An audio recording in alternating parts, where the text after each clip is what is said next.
Hello दोस्तों।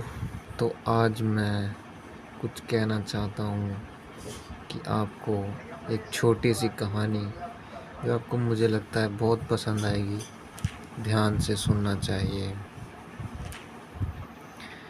इस कहानी की शुरुआत होती है एक पुरानी हवेली की दीवारें रहस्य के एक अनेक राज छुपाए हुए थी।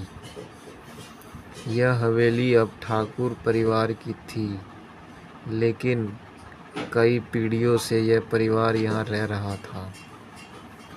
एक दिन सुमित ठाकुर अपने बच्चों के साथ हवेली की सफाई करते समय एक पुराना संदूक पाता है। संदूक पर पुराने जाले और धूल की मोटी परत जमी हुई थी।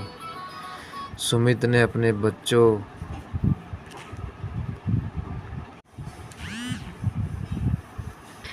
के साथ हवेली की सफाई करते समय एक पुराना संदूक मिला। जैसा कि आपने पहले सुना, संदूक पर पुराने जाले और धूल की मोटी परत जमी हुई थी।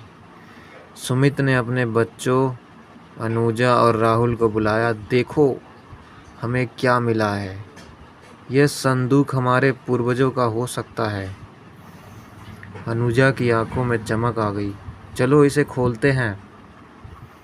राहुल ने उत्सुकता से संदूक का ताला तोड़ने के लिए औजार ढूंढ निकाले। जब ताला टूटा तो सबने मिलकर धीरे धीरे ढक्कन उठाया। अंदर कई पुराने दस्तावेज, एक पत्र और कुछ जंग लगे गहने थे। सुमित ने पत्र उठाया और पढ़ने लगा। यह पत्र मेरे परदादा के नाम लिखा गया है। इसमें लिखा है कि परिवार की सबसे बड़ी धरोहर हवेली के नीचे छुपी हुई है। राहुल ने उत्सुकता से पूछा, क्या हमें उसे ढूंढना चाहिए? सुमित ने सिर हिलाया। हाँ, क्यों नहीं, लेकिन हमें बहुत सावधानी से काम करना होगा। वो तीनों मिलकर हवेली के तहखाने में गए। वहाँ की हवा ठंडी और भयानक थी। तहखाने की दीवारों पर कई अजीब चिन्ह बने हुए थे। अचानक अनुजा ने एक चिन्ह पर ध्यान दिया जो कि पत्र में लिखा हुआ था। उसने चिन्ह को छुआ और दीवार धीरे धीरे सरकने लगी। दीवार के पीछे एक गुप्त सा कमरा था।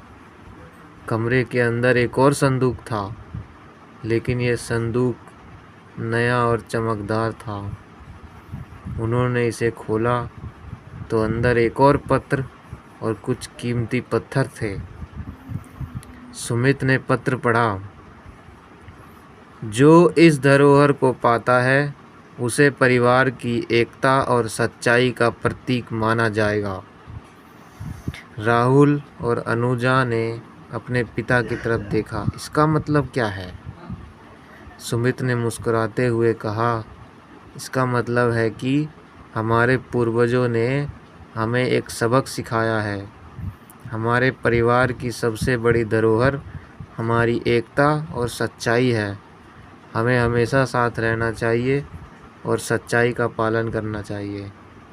उसी दिन से ठाकुर परिवार ने अपनी एकता और प्रेम को और मजबूत कर लिया।